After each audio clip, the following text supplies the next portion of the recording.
আমরা জয়লাভ করিয়ে তারপরে ঘরে ফিরব ইনশাল্লাহ। নির্বাচনের বিরুদ্ধে যেই ধরনেরই ষড়যন্ত্র হোক ইনশাল্লাহ সকল ষড়যন্ত্র মোকাবিলা করে আগামী দিনের নির্বাচন হতেই হবে। সেই নির্বাচনে ধানের শীষকে বিজয়ী করে আমরা ঘরে ফিরব।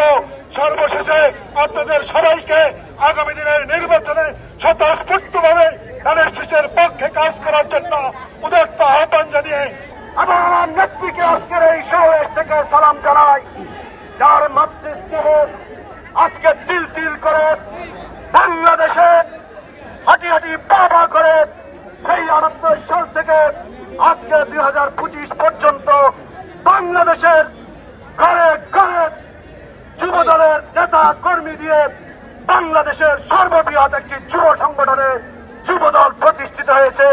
আমি স্মরণ করি সেই নেত্রী, আমাদের নেত্রী বিএনপি চেয়ারপারসন দেশনেত্রী বেগম খালেদা জিয়াকে। তাকে আমরা সালাম জানাই, তার জন্য দোয়া করি মহান আল্লাহ তাআলা যেন তাকে সুস্বাস্থ্যের সাথে সুস্থতার সাথে দীর্ঘায়ু দান করে। আমি ধন্যবাদ এবং কৃতজ্ঞতা জানাই আমাদের নেতা, যিনি বিগত 17 বছর নয়, বিগত 3 দশক ধরে জাতীয়তাবাদী দর্শনকে বুকে ধারণ করে তিল তিল করে বাংলাদেশের মানুষের মণিকোঠায় অবস্থান নিয়ে জাতীয়তাবাদী যুবদল সহ জাতীয়তাবাদী দলকে বাংলাদেশের মানুষের একমাত্র ঠিকানায় পরিণত করেছে সেই নেতা জনাব তারেক রহমানকে ধন্যবাদ জানাই।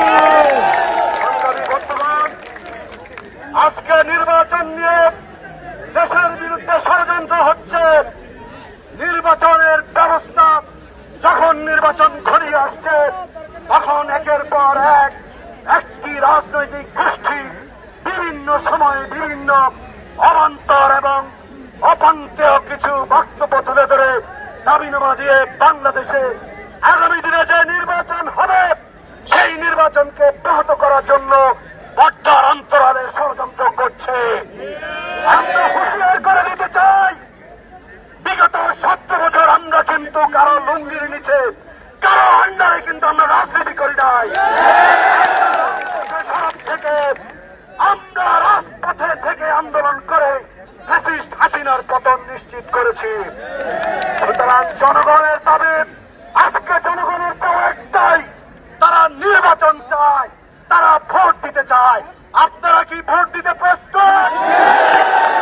আপনারা কি নির্বাচন নিয়ে কোন ষড়যন্ত্র মানতে আছে?